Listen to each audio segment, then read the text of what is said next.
मित्रों, ज्यादातर लोग रामायण में भगवान राम, माता सीता, हनुमान जी और रावण के बारे में जानते हैं, लेकिन बहुत ही कम लोगों ने इस बात को जानने की कोशिश की होगी कि आखिर रावण की मृत्यु के बाद मंदोदरी का क्या हुआ।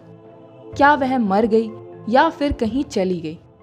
मित्रों, इस सवाल का उत्तर जानने से पहले आपको यह जानना जरूरी है कि आखिर मंदोदरी थी कौन।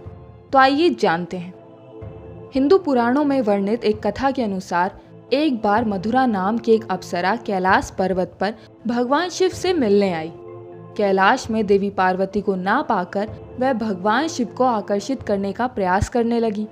जब देवी पार्वती कैलाश पहुंची तो मधुरा के शरीर पर शिव की भस्म को देखकर बहुत क्रोधित हुई। उन्होंने मधुरा को श्राप दिया कि वह आने वाले 12 साल तक मेढक के रूप में एक कुएं में रहेगी। उसी दौरान कैलाश में असुर राज मायासुर और उसकी पत्नी तपस्या कर रहे थे। वह दोनों एक पुत्री प्राप्ति के लिए तपस्या कर रहे थे। 12 साल के कठिन तप के बाद जब मंदोदरी अपने वास्तविक रूप में आई तो कुएं में ही रोने लगी। मायासुर और उसकी पत्नी ने जब मधुरा के रोने की आवाज सुनी तो उसे कुएं से बाहर निकाला और अपनी पुत्री के रूप में गोद ले लिया। उन्होंने मधुरा का नाम बदलकर मंदोदरी रख दिया। एक बार रावण असुराज मायासुर से मिलने गया था और इसी दौरान उसने मंदोदरी को देखा। मंदोदरी को देखते ही वह उसकी खूबसूरती पर मोहित हो गया और उसने मायासुर के सामने मंदोदरी से विवाह करने का प्रस्ताव रखा। मायासुर ने रावण के इस प्रस्ताव को ठुकरा दिया, लेकिन मंदोदरी यह बात जानती थी कि रावण एक महान शिव भक्त और शक्तिशाली राजा है और मेरे पिता उसका सामना नहीं कर सकते। इसलिए उसने आखिरकार रावण के साथ लंका चलने का फैसला कर लिया। रावण की मौत के बाद क्या हुआ? मंदोदरी ने जीवन भर रावण को समझाने की कोशिश की। वह नहीं चाहती थी कि सीता माता रावण की कैद में रहें।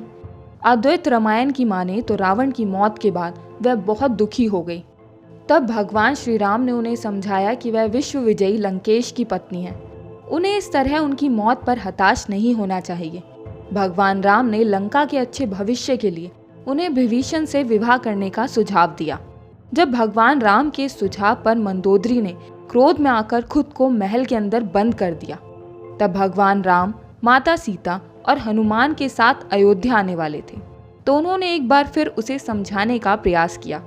कई दिनों तक खुद को कैद में रखने के बाद मंदोदरी ने भगवान राम के सुझाव को मानने में ही अपनी भलाई समझी। लंका के उज्जवल भविष्य के लिए उन्हें हार कर विभीषण से शादी करनी पड़ी। दोस्तों, अगर आप हमारे चैनल पर नए हैं तो चैनल को सब्सक्राइब करें, लाइक करें और वीडियो को शेयर करना ना भूलें। हम ऐसे ही रोचक वीडियो आपके लिए लाते रहेंगे।